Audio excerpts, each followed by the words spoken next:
নমস্কার, ইনস্টা খবরে আপনাদেরকে স্বাগত। আপনার পরিচয় কি সুরক্ষিত? আজকাল তথ্য চুরি এবং জালিয়াতির ছড়াছড়ি, কিন্তু এবার কলকাতার নাগরিকদের জন্য এক সুখবর। আগামী 6 মাসের মধ্যেই শহরে চালু হতে চলেছে অত্যাধুনিক ই পাসপোর্ট পরিষেবা। ভাবুন তো, একটি পাসপোর্ট যা শুধু আপনার পরিচয় বহন করে না, বরং আপনার ডিজিটাল সুরক্ষারও গ্যারান্টি দেয়। হ্যাঁ, ই পাসপোর্ট ঠিক তাই। পশ্চিমবঙ্গের আঞ্চলিক পাসপোর্ট অধিকর্তা আশিস মিদ্দা জানিয়েছেন, এই নতুন প্রযুক্তিগত পরিকাঠামো পাসপোর্ট জালিয়াতি কমাতে এক যুগান্তকারী পদক্ষেপ। মঙ্গলবার বণিক সভা মার্চেন্টস চেম্বারে এক অনুষ্ঠানে আশিস মিদ্দা বলেন, ই পাসপোর্ট জামানায় যে প্রযুক্তিগত পরিকাঠামো তৈরি হবে, তাতে ভুয়ো নথি দিয়ে প্রতারণা অনেকটাই আটকানো যাবে আশা করছি।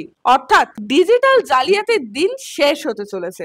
গত সেপ্টেম্বর থেকে রাজ্যে 437টি পাসপোর্ট জালিয়াতি ধরা পড়েছে, যার মধ্যে 121টি কলকাতার। পুলিশ ইতিমধ্যেই 130 জনের বিরুদ্ধে চার্জশিট পেশ করেছে। এই তথ্য থেকে বোঝা যায় জালিয়াতির বিরুদ্ধে সরকার কতটা কঠোর। তবে ই পাসপোর্ট চালু হলে এই সংখ্যা অনেকটাই কমে আসবে। সাধারণ মানুষের মনে প্রশ্ন জাগতে পারে, পুরনো পাসপোর্টের কি হবে? আশিস মিদ্দা স্পষ্ট করে জানিয়েছেন, যতক্ষণ না নতুন ই পাসপোর্ট আসছে ততক্ষণ পুরনোটি বৈধ থাকবে। এছাড়া পাসপোর্ট সংক্রান্ত সমস্যা দ্রুত সমাধানে প্রতি মাসে 6 দিন পাসপোর্ট আদালত বসানো হচ্ছে।